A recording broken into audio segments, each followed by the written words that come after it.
Diana, how are you today? I'm fine. Could you tell me why you're standing outside the CPS and Southwark Bridge? I'm standing outside because today is the second anniversary of the death of Jimmy Mabanga.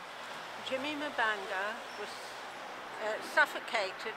He was restrained by guards from G4S, and as a result, he died. It is very clear that the restraint methods used caused his death, but unfortunately the Crown Prosecution Service decided there was no case to answer. They made a lot of fuss about the fact that there was conflicting witness evidence, but in most cases there are conflicting witness statements, and it's up to a court to make decide whether or not the witnesses are speaking the truth. They also made a great deal of play about the fact that he had adrenaline flow and muscle wastage and other things, the sort of things that happen if in fact someone is struggling when they're attacked violently. And in fact, if that is the case, then the Crown Prosecution Service should charge no one for murder or manslaughter, because all people who struggle will respond in that way. Many people have said their decision not to prosecute is perverse, and I agree.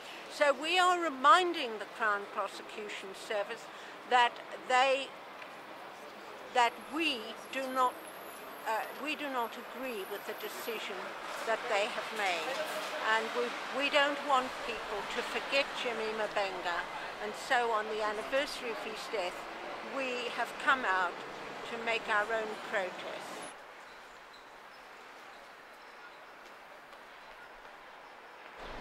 I'm joined by Emma, who's here today. I believe you're a campaigner against G4S. Well, I work for an organisation called Medical Justice, and we get independent doctors to go into immigration removal centres to document the injuries sustained by people during the course of being deported.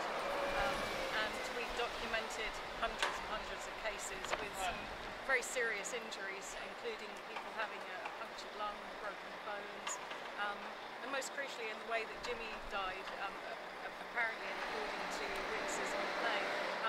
We've got a lot of evidence of people having their heads pushed down and their windpipes blocked, having their noses blocked, hands in their mouth.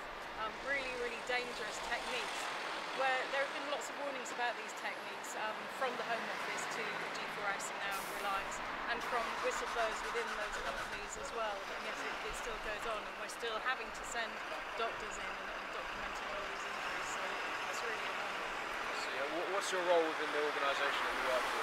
I'm the coordinator, and we have 5 members of staff, and we have a pool of about 40 doctors that are going in regularly. They're also documenting people's scars of torture and other illnesses, but all too often also assault injuries from when they've been deported. Now let's talk about Jimmy himself and his case in particular. Can you tell me more about what happened to him on that flight and his last day of life?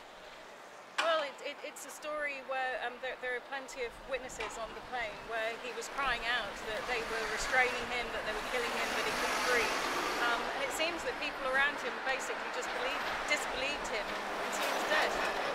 You know, they're in plain sight on a British Airways plane. I mean, and this is why really we're here today, in the fact that we don't understand with all of these witnesses why CPS aren't charging Group 4.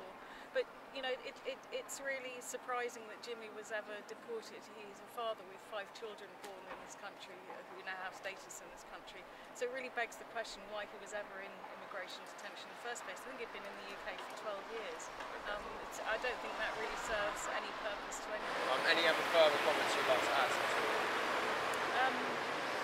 All your readers should write to their MPs and tell them that they should write to the Crown Prosecution Service and say that they should investigate. There's so much evidence.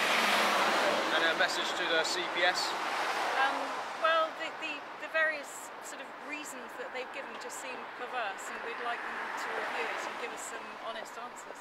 Okay, thank you very much, Emma, for your time. Thanks.